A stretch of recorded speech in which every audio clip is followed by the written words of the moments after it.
Welcome back to my series on the war in Ukraine. Today I'll be covering the month of April. Alright, so beginning the month, the Russian offensive effort is almost entirely located in the Donbass and Mariupol. Now, Mariupol is in the southeast of Ukraine, and it is a strategic port city which the Russians have been seizing pretty much for about 2 months now. And the position is becoming increasingly worse for the Ukrainian defenders. The Donbass region of Ukraine is one of Russia's main justifications for the war. They started the war in partly an attempt to prevent the genocide of Russian speakers in Donbass, and then proceeded to shell the citizens of Donbass. Anyway, the main effort around Kyiv that the Russians are currently doing is becoming entirely untenable because of the extreme logistical nightmare which is occurring there. There are Ukrainian units in their rear that are constantly harassing them. It's entirely untenable. So some smaller successful counterattacks occur around Kherson, and the U.S. provides $300 million in security assistance and promises not to force Ukraine into settle in a peace deal with Russia. The Russian attacks center around the east as the Russian forces retreat in the north. At this point, there have been successful counterattacks occurring in Kyiv constantly. So Russian units are beginning to realize that now is probably about time to turn tail and run. Some Russian attacks were repelled in the south around here. Ukrainians retake nearly all of Kyiv, at least the city portion, and the Baltic states halt all Russian oil imports, which is a big one. So at this point, Ukraine has essentially won the Battle of Kyiv, and the Russian withdrawal is not a rout, but is not orderly. They're still mining things, they're still running away with honor, and they are not in what could be considered a Kharkiv scenario. It's a bit of a fighting retreat. The war moves to a second stage, a grinding offensive in the east characterized by heavy use of artillery. Not quite yet. This is still the withdrawal phase, but we're there. Ukrainian officials are describing their clearing operation as looking for lost orcs. The communication situation in the Russian army is definitely not the best. War crimes in Bucha were revealed. See next slide. So, while Ukraine reclaims thousands of square kilometers in the territory, the crime scene in Bucha and other areas in the Kyiv Oblast outline the way in which Russia conducts war. They essentially went in with lists of people to kill. These are former members of the army, former members of Ukrainian government services that had been provided by traitors and whatnot. And they went through and they executed them. And in this case, they left their bodies in the street. In this case, they put them in mass graves, and here's Zelensky reacting to that horrible thing. Russia's command structure is significantly degraded as well, as many officers have been killed. The communication situation was so bad that they had to send in a bunch of officers to the front. Officers who were killed in either the Battle of Kyiv or the retreat from Kyiv. The situation in Mariupol gets worse. Russian objectives in the east of Ukraine now take precedent, and the Russian artillery advantage now defines the war until September. So the Russian withdrawal nears completion. You can see them retreating from the Sumy area here. They've completed the retreat from Kyiv and Chernihiv. And Russian attacks in the east pummel Kharkiv and areas around Izium over here. Shelling across the front line continues. Now, the Russians enjoy, in some areas, an artillery advantage of about 10 to 1. So you can say that it is absolutely god-awful for any Ukrainian defender. Their only refuge is the fact that Russian observation skills are not the best, as at this point they do not have a large amount of civilian drones scouting the front line up and down looking for straggling Ukrainian soldiers. And at this point, the Russian withdrawal is now mostly complete, with the troops being redeployed to other parts of the front. So they go from this area normally to the east. Some reinforce Mariupol and some reinforce Crimea and the other areas. But the primary thing is the Ukrainians now control all of northern Ukraine. Something tells me the 3-day Thunder Run is going to take just a little longer than expected. So this is where the news slows down a lot. I'm now going to start merging some days together.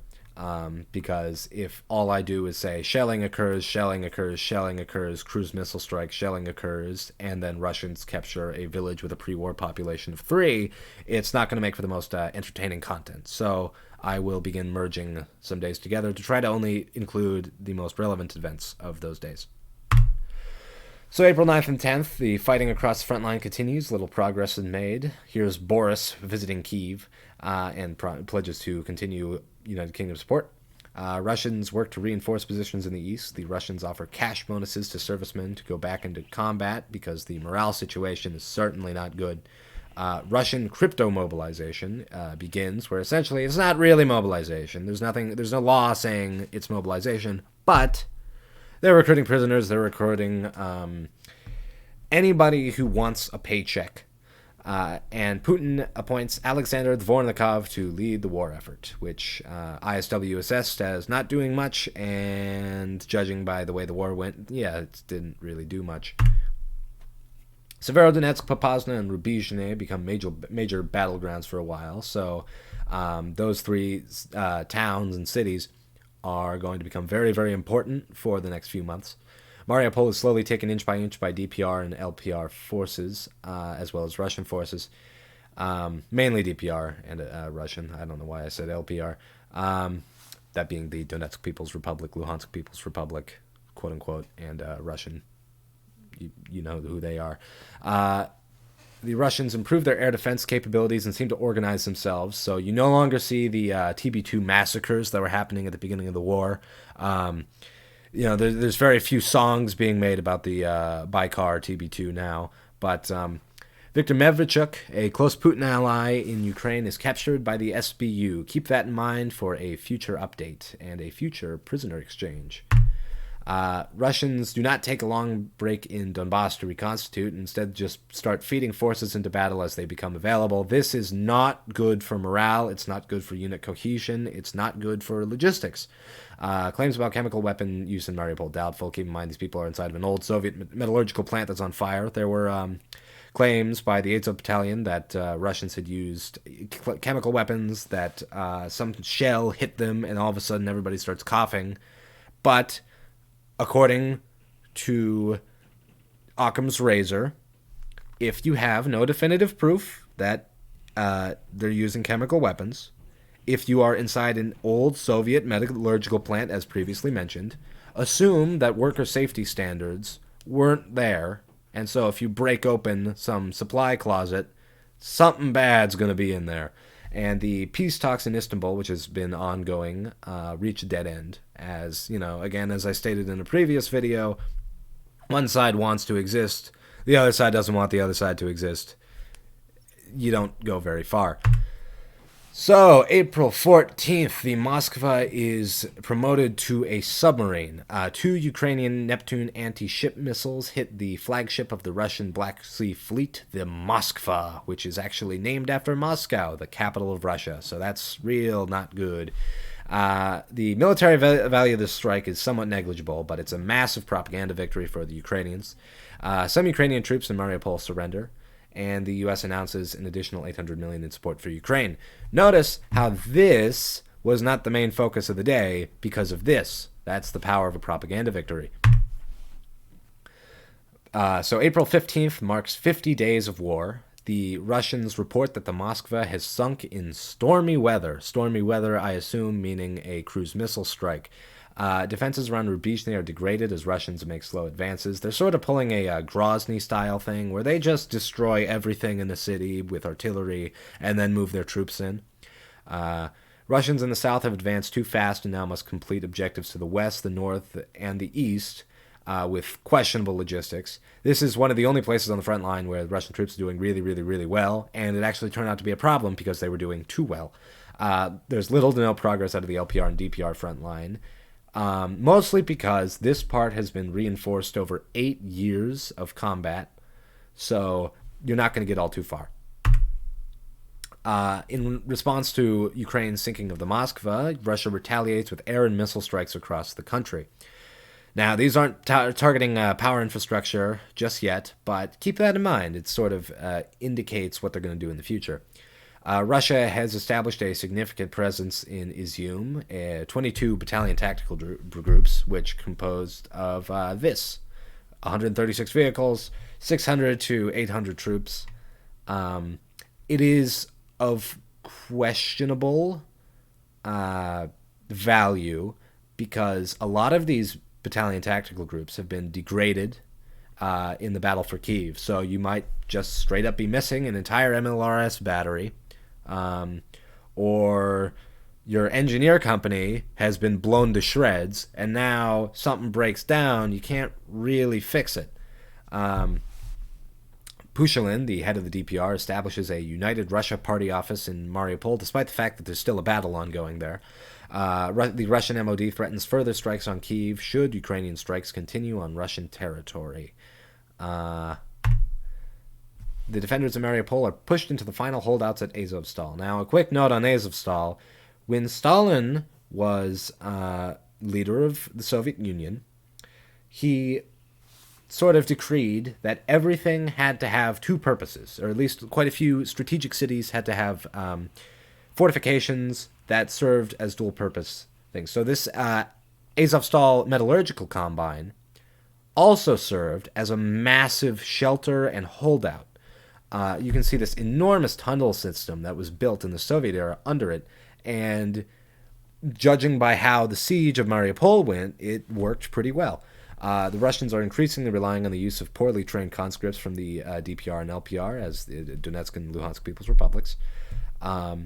Zelensky announces the Russian Eastern Offensive has begun with the goal of taking the Donetsk and Luhansk Oblasts, the infamous Donbass region. And the Ukrainians conduct a successful counterattack in Kharkiv, taking back some towns close to the city. So, despite beginning a massive new offensive in the east, Russia has not consolidated its positions enough, and the logistical situation is dire. Crimea is seized by the Russians in the east. The Russian occupation authorities begin efforts to conscript Ukrainian men into the Russian war effort.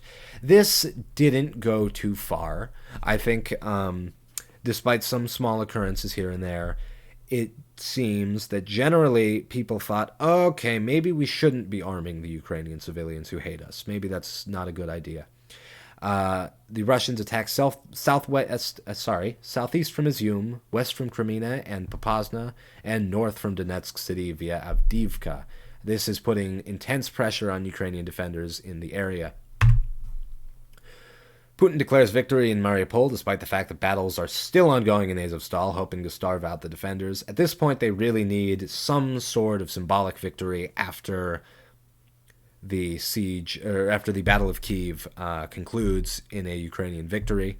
All the news is pretty much Russians retreating, so they need Russians advancing. Glorious Russia captures Mariupol after turning the entire city into rubble.